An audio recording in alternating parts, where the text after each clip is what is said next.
I'm Patricia Mason, 38, and I built my legal career from the ground up, drafting billion-dollar protections most CEOs never fully understand. For years, I gave everything to my husband: my time, my work, my loyalty. But when he handed me divorce papers over brunch and told me I was entitled to nothing, I made a decision that changed everything. Ever been dismissed by someone you built your world around? If so, drop your story in the comments, because you're not the only one. Before I dive in, let me know where you're watching from. And if you've ever had to quietly reclaim your power, hit like and subscribe for more stories about betrayal, boundaries, and getting the last word without ever raising your voice. What happened next, you won't believe. We met in our second year of law school. Jonathan was the kind of guy professors remembered. Not because he was the smartest, though he was smart, but because he had this charm that made people lean in when he talked. I was working part-time at a boutique corporate firm and pulling 12-hour days between that and coursework. He'd come over late at night with takeout and a mess of outlines and ask me to quiz him before finals. Sometimes I'd find him asleep on my couch with a contracts book open on his chest. I edited every one of his internship applications. He used to joke that I was his unofficial partner. I guess at the time, it didn't feel like a joke. When he started building the app that would eventually turn into his first startup, I helped him incorporate it over spring break. I was the one who flagged the licensing issue that would have derailed his MVP. He offered to pay me in gift cards. I told him to buy me lunch. After graduation, I went the traditional route, corporate track at a major firm in the city. He went full-time into his startup and spent the first 2 years working out of an apartment with 3 other co-founders and no air conditioning. We'd meet on weekends when we could. His hours were worse than mine. But I didn't mind. I believed in him. I believed in what he was building. We moved in together 2 years later when the company got Series A funding and relocated to a real office space. That was the year he proposed. Nothing flashy. Just him and me in our kitchen, barefoot, with leftover Thai food on the counter. He said, "I can't imagine doing any of this without you." And I believed that too. At the time, I was up for junior partner at my firm, but he asked me to come on as in-house counsel. "We need someone I trust," he said, "someone who actually understands what we're trying to build." I said yes. Not right away, but I said it, because I wanted to be in it with him fully, and because I thought it meant something that he asked. So I left the firm. I walked away from the track I'd spent 7 years building, and I stepped into a role that on paper looked like a step down, but in reality gave me complete control of the legal structure of a company that was about to explode. I filed every trademark.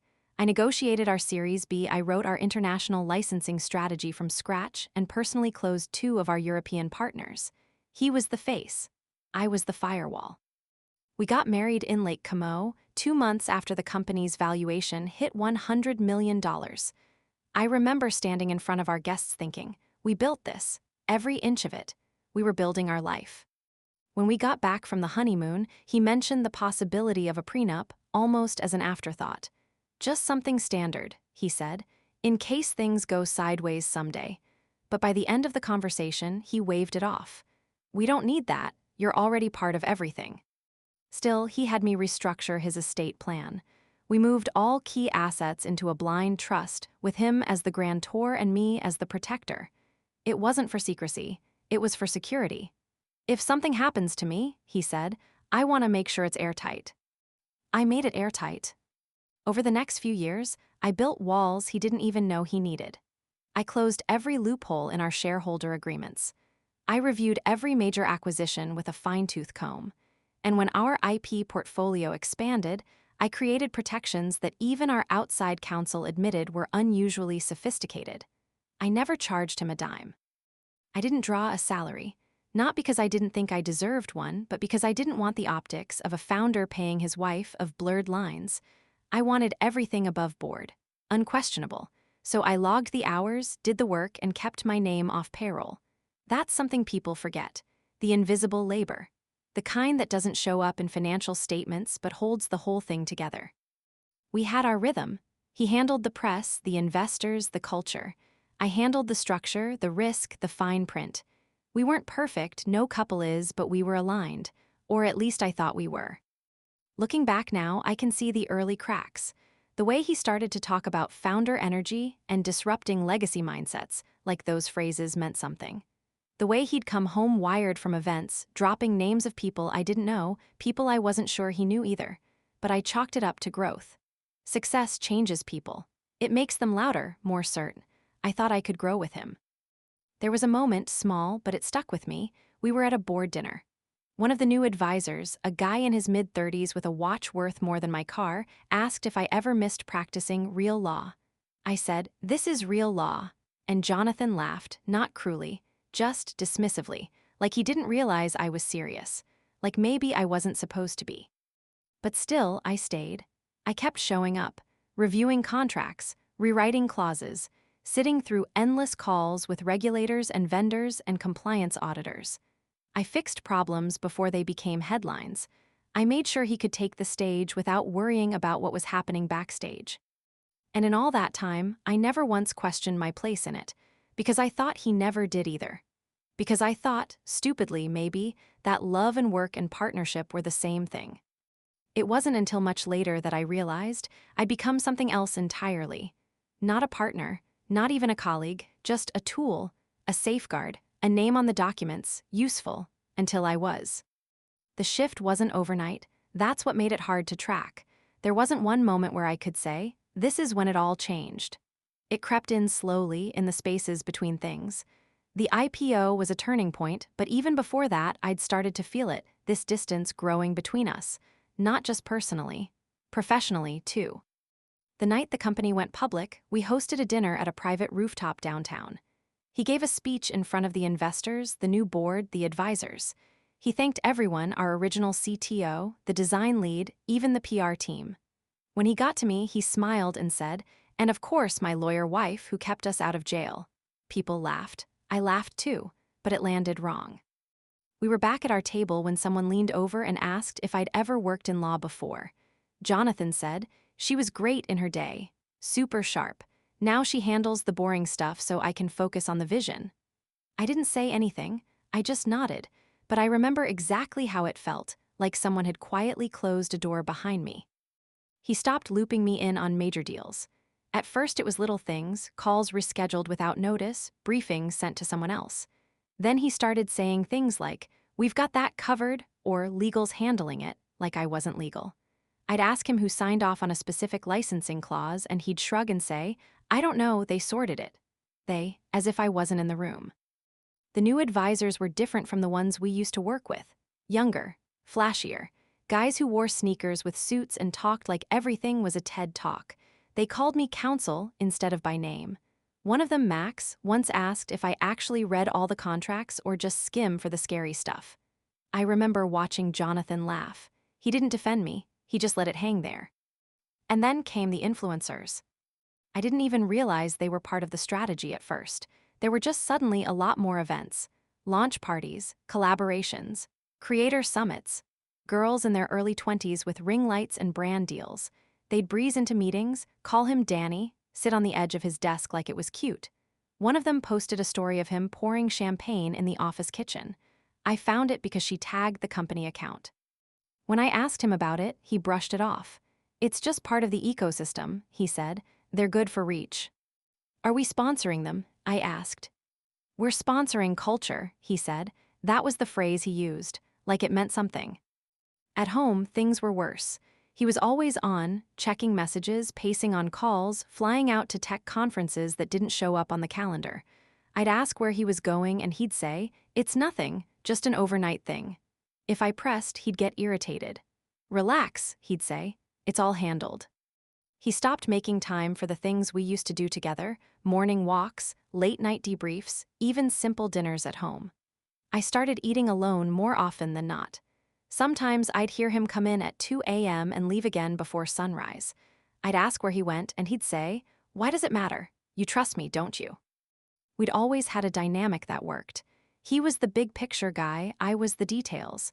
But now he treated details like noise. When I pointed out a red flag in one of the licensing agreements, he waved it off. "We've got liability insurance," he said. "We'll be fine." He started calling the office his team. It used to be our team. He started making references to my company in interviews, even when they were talking about legal milestones I'd personally overseen. I'd correct him once in a while, gently, but he'd just nod like I was being sensitive. The final straw, or at least the moment I stopped pretending not to see what was happening, was during an off-site strategy weekend. The company had rented a property upstate for the leadership team.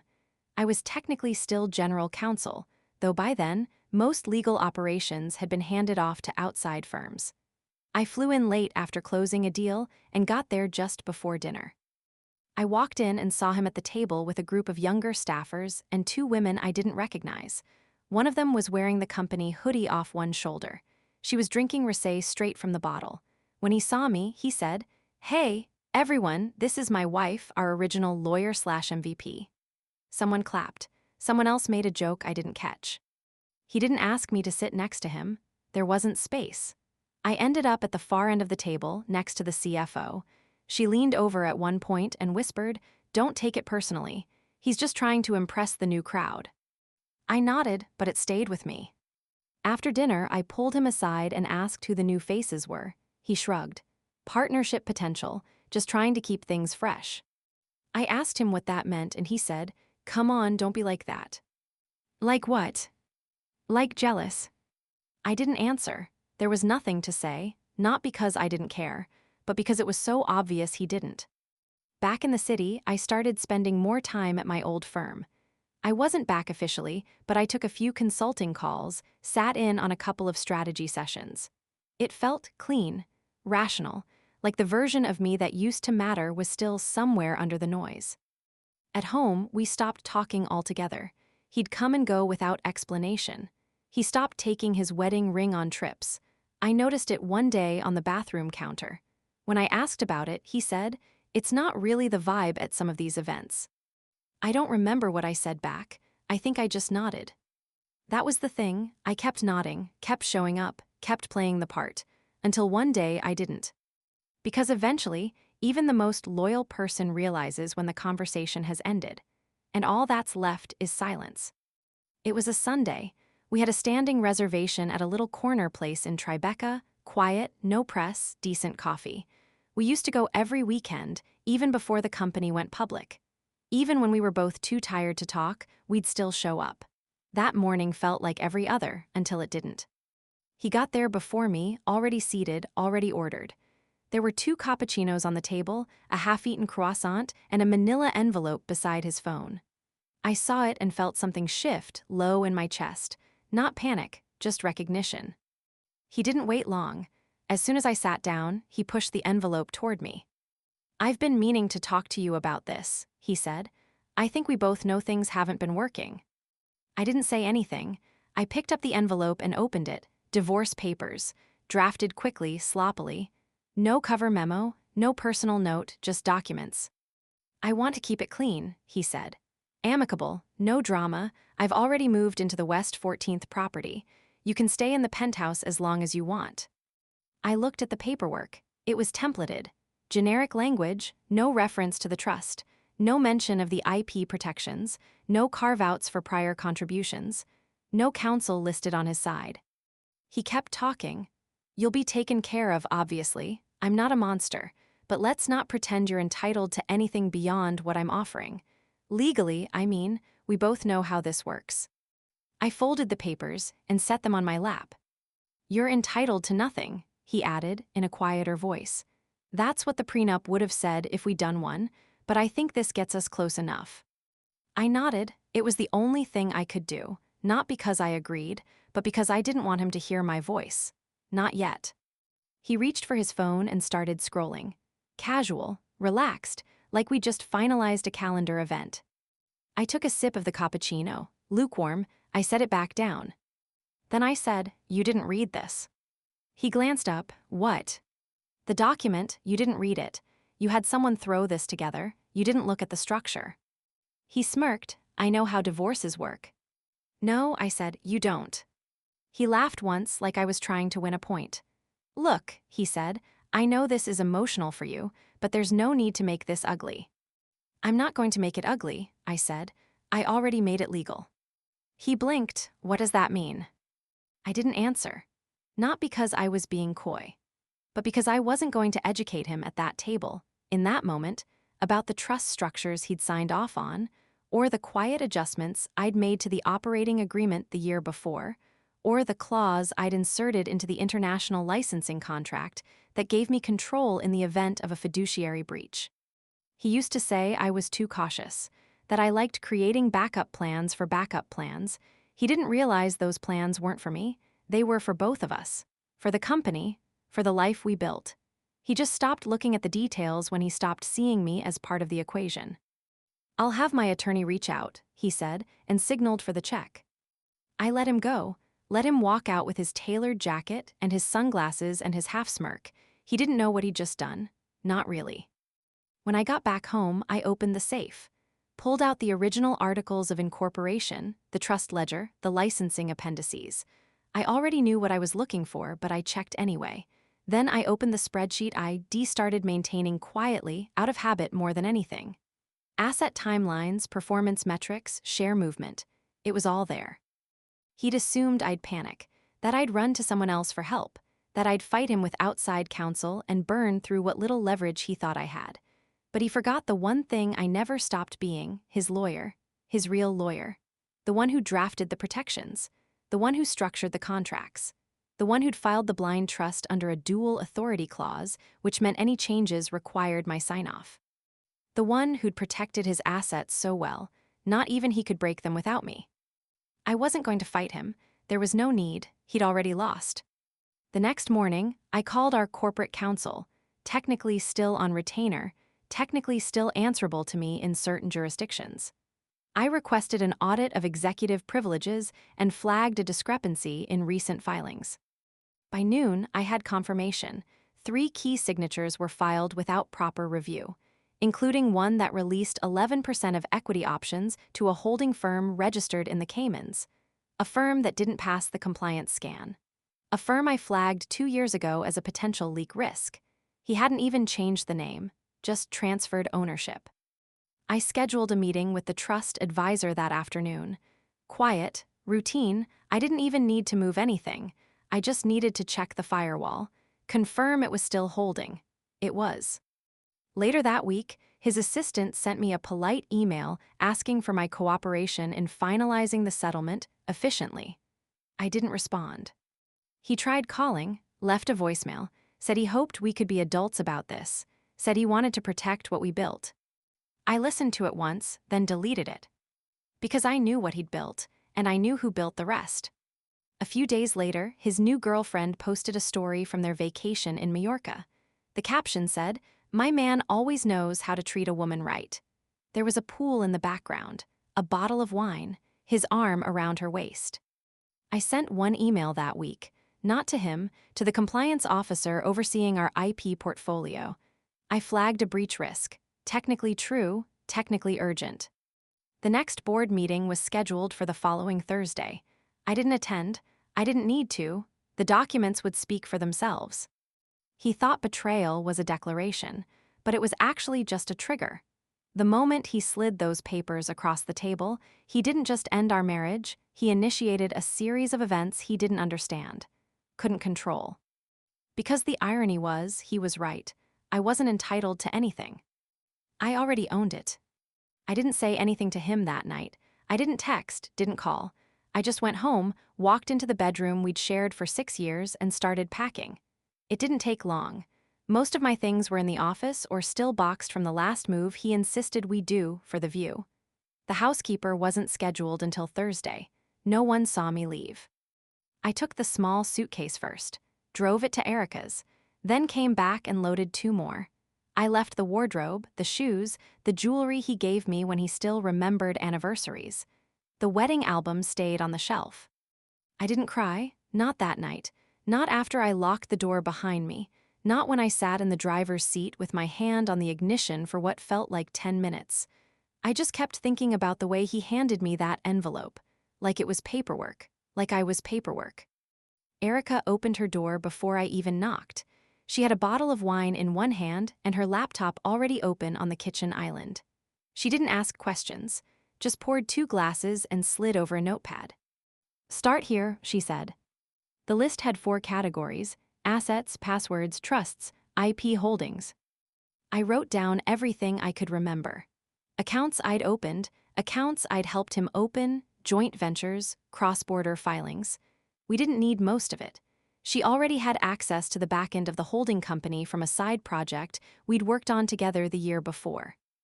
At some point, she paused and looked up. "Are you going to destroy him?" I didn't answer right away. I wasn't even sure what that meant, not in the context of someone like Jonathan. People like him didn't get destroyed. They pivoted. They absorbed impact and turned it into brand strategy. So I said, "No, I'm not going to destroy him." She waited. "I already did what he asked," I said. "He told me to make it bulletproof." I did. "He just forgot," she said, "that you were the one who built it." I nodded. We stayed up until 2, cross-checked filings, updated passwords. She flagged 3 accounts I'd forgotten about, subsidiaries he opened after the IPO. I looked through the legal structure. Sloppy. One of them was using a licensing clause I'd voided last year. It gave us leverage.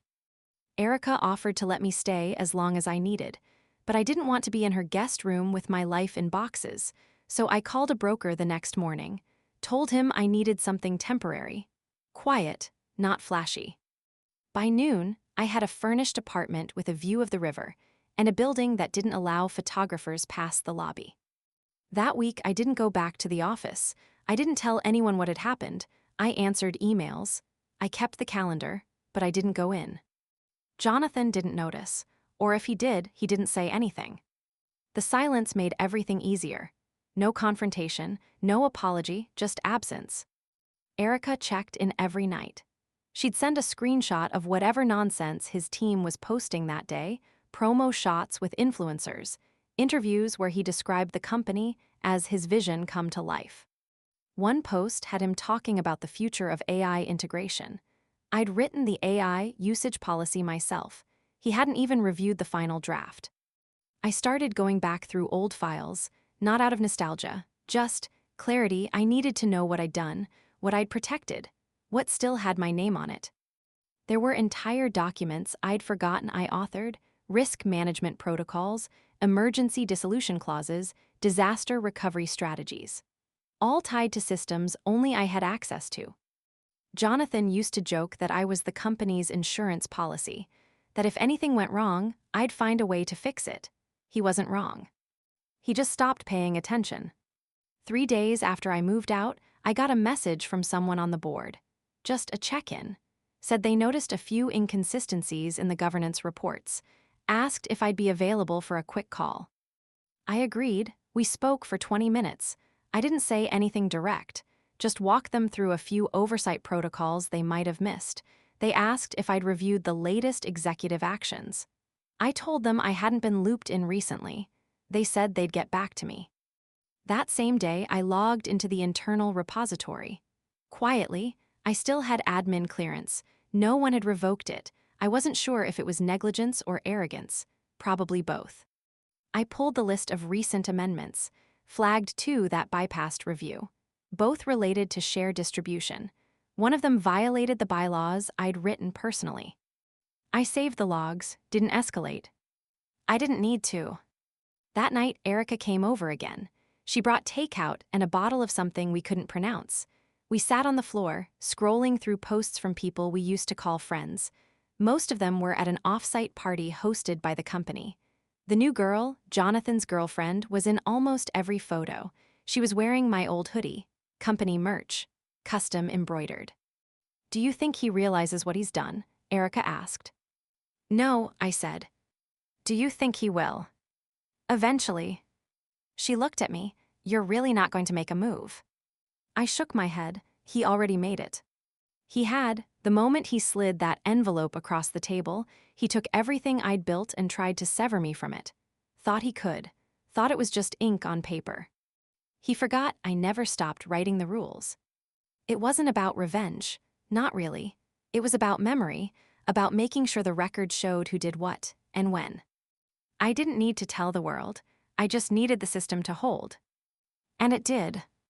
I waited 2 weeks, just long enough for him to think I'd rolled over. Let him post his vacation photos. Let the press run their predictable blurbs about an amicable split and evolving in separate directions. Let him forget I was still in the background, watching every move he made. Then I filed the countersuit. Clause 14b was buried in the updated bylaws, one of those amendments no one ever questioned because they assumed it was boilerplate. Technically, it was tied to executive misrepresentation during restructuring, but I'd written it to include language about marital and corporate fiduciary crossover. It was abstract on purpose, dense, but enforceable. The morning after the filing went through, his attorney called me directly, not his assistant, not a junior partner, him.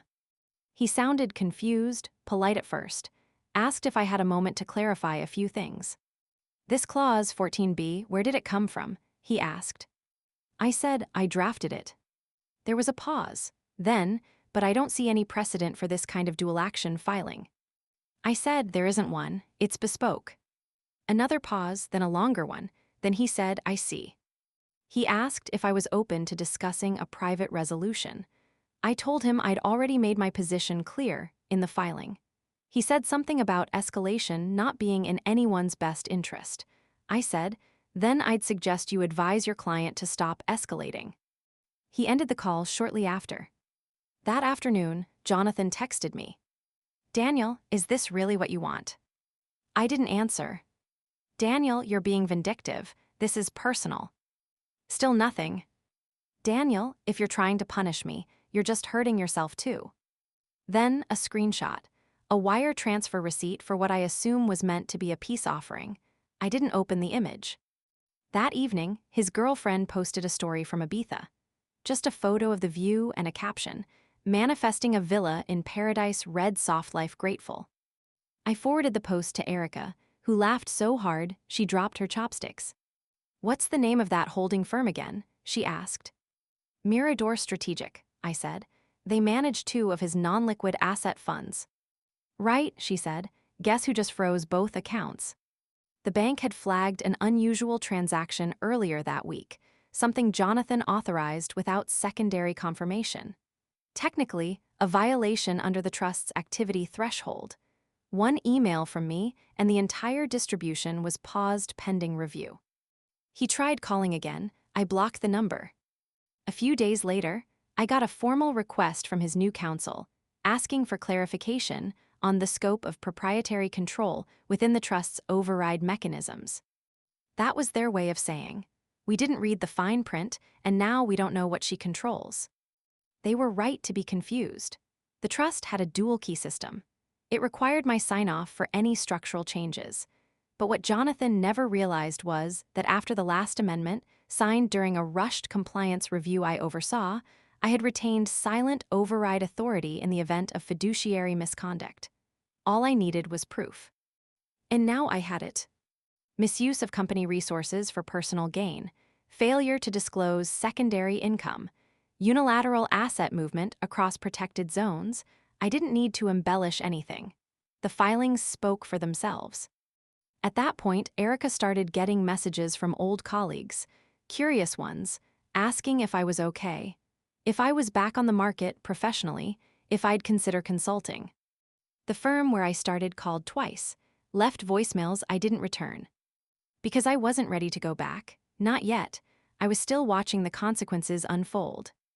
Jonathan's board called an emergency session the following Monday. I wasn't invited, didn't need to be. One of the investors sent me a copy of the agenda. The item at the top, clarification of executive authority and legal oversight responsibilities.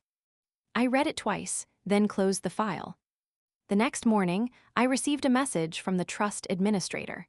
Jonathan had attempted to file a revision request to release funds under standard dissolution conditions.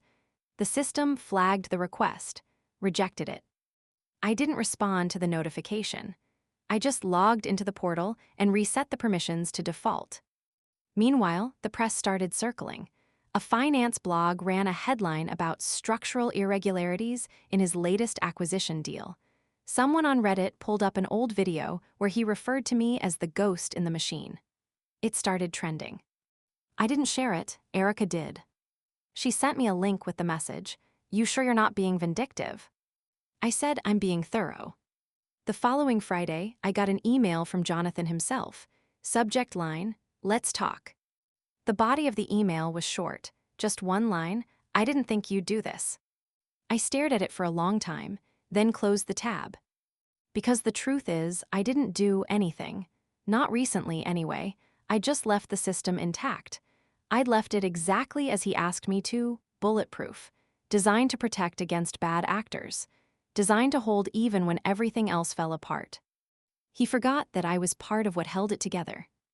Now it was just doing what it was built to do. And all I had to do was nothing. I didn't go looking for the fallout. It found me. Quietly, at first, an email forwarded from a former colleague, a line in a finance article buried beneath earnings summaries. Then it picked up speed. 3 contracts Jonathan had pushed through after I left were voided. Not because I revoked them, but because the clauses were structured to expire without dual legal review. My signature was missing. The system responded accordingly.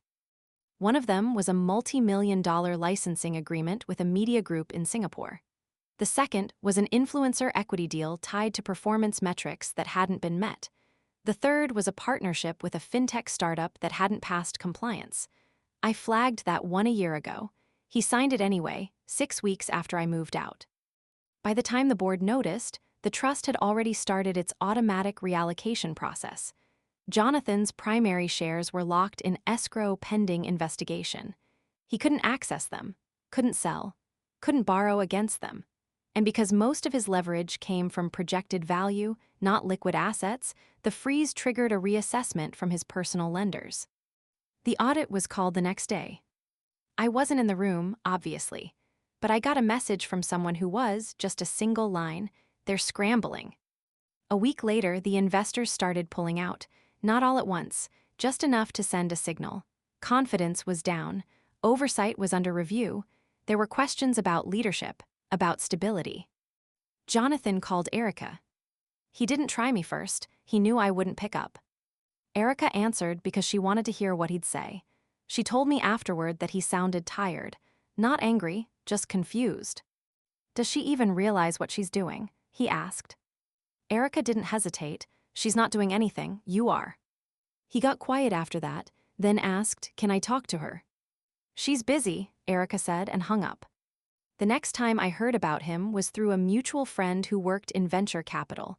They were on the same panel at a conference. He said Jonathan looked off. Not angry, not defensive, just diminished. "He talked like someone who used to be important," the friend said. "Like he couldn't quite figure out where his authority went." It hadn't gone anywhere, it just stopped shielding him. I watched it all from my apartment downtown. Top floor, minimal furniture, nothing on the walls. It wasn't meant to be permanent, just a place to land while I figured things out, but it became something else.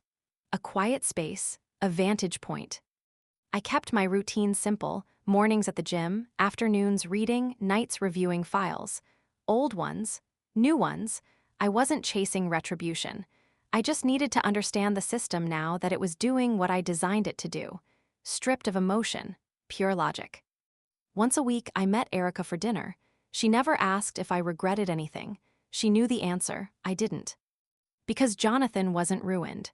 That's what most people assume when they hear how it all played out, that he lost everything, but he didn't.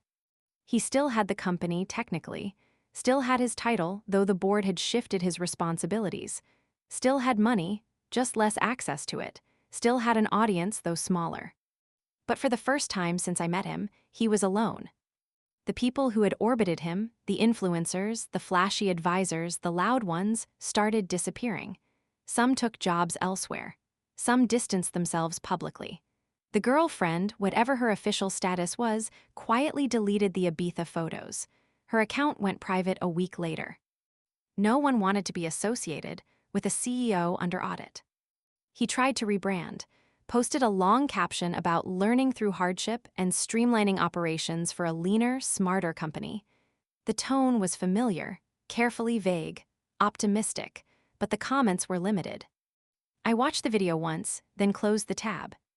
A month after the escrow freeze, I got a request from the board to consult, off the record.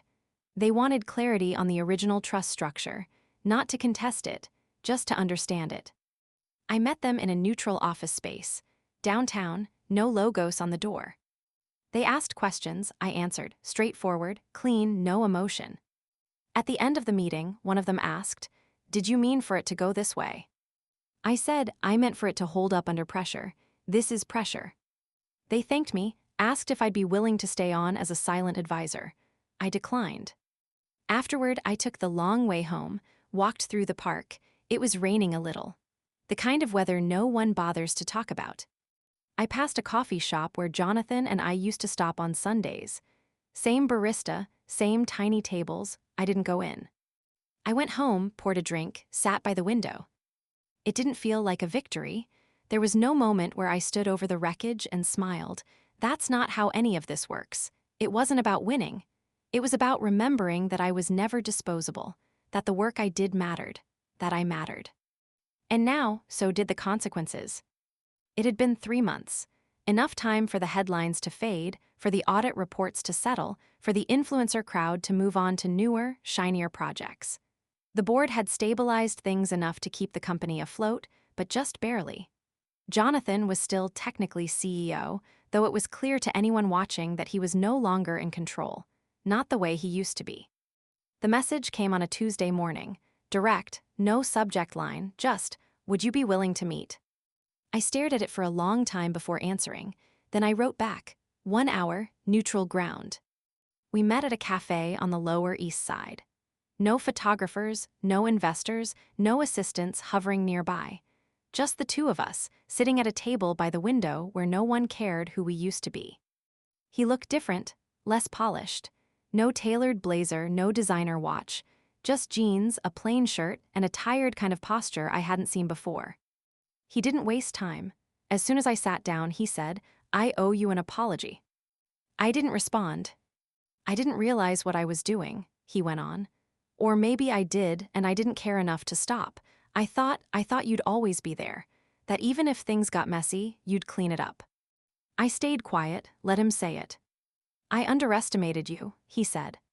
That part landed differently, because it wasn't dramatic, it wasn't angry, it was just true. He rubbed his hands together like he was cold, though it was warm inside. "I miss you," he said. I exhaled, not loudly, just enough for it to break the silence. "You don't miss me," I said. "You miss stability." He looked away, smiled, but not in a smug way, more like someone caught in a lie they told themselves for too long. "I miss both," he said finally. I nodded, "Okay." We sat like that for a minute, just still. Then he said, "Is there any way to fix it?" I took a sip of my coffee, set it down carefully. "Yes," I said, "but it doesn't involve us." His eyes flicked up, surprised, like he thought I might say no outright. "You can fix things," I said, "but not with me, not for me." He looked down at his hands again. "How?" "Start by making amends to the people you stepped on," I said. "The junior developers you overworked. The assistant you fired because your girlfriend didn't like her. The vendors you shortchanged. The team you ignored during the crisis because you were embarrassed." He didn't argue, that surprised me. "And then," I said, "you start from scratch. No shortcuts, no posts about reinvention, just the work." "Without you," he said. I nodded, "Without me." It wasn't cruel. I wasn't trying to punish him. But he needed to understand that trust wasn't a door you could pry back open just because you finally knocked. He reached into his coat pocket and pulled out an envelope. "There's a proposal in here," he said, "to revise your compensation, retroactive, based on equity and your original role." I didn't take it. "I'm not interested in rewriting history," I said. "I wrote enough of it the first time." He nodded slowly, then put the envelope back. "I don't know what I thought would happen," he said. "That you'd, forgive me, come back." "Maybe you thought I'd let it slide," I said. "You always did before." He winced a little at that, but he didn't deny it. We sat there for another minute or two. No more explanations, no more defense. Eventually he stood. "Thank you," he said, "for meeting me." I nodded again, no handshake, no hug. He walked out without turning around. I finished my coffee. That night Erica called. "So?" she asked. "He apologized," I said. "Did he mean it?" "I think so." "And And it doesn't matter. Good, she said. You hungry? I was. We ordered ramen and ate on the couch while watching something dumb. She didn't ask about the meeting again. She didn't need to. Because we both knew what mattered. Not that he said sorry, but that I didn't need to hear it to know I was done. It's been a year. The firm is small by design. Just me, 3 staff members, and a short list of clients who understand what discretion really means. No billboards, no flashy ads, no social media campaigns. If you want to find us, you already know how. We work out of a brownstone in the West Village. Quiet, unassuming from the outside. Inside, it's all sharp lines, clean light, soundproof rooms. I built it the way I used to build contracts, deliberately, with room for movement but not mistakes. I take on maybe 5 clients at a time. No startups. No visionaries. Mostly legacy cases. Family trusts, corporate succession, estate transfers that have been sitting unresolved for too long. The kind of legal work that doesn't make headlines, but holds entire empires together. The kind I used to do in the margins of someone else's success. Now it's mine. One of my clients is an old colleague, someone who used to take coffee orders during meetings where Jonathan never made eye contact with him. He runs a fund now. Asked me to help clean up the exit terms from his previous firm. I need someone who's already thought 3 moves ahead, he said, and won't let me sign something stupid. I said, you've come to the right person. He grinned, I heard that about you. Sometimes I hear about Jonathan, usually through headlines, a merger that didn't go through, a restructuring plan that signals a leaner strategy. His name still carries weight in some circles. He's still wealthy, still visible, but different. Every article that mentions him now includes some version of the same sentence. Following the high-profile divorce and subsequent internal audit that reshaped the company's leadership structure. That's the legacy he left behind. People ask me if I ever think about what would have happened if I'd handled things differently, if I'd stayed, if I'd fought harder, if I'd forgiven him.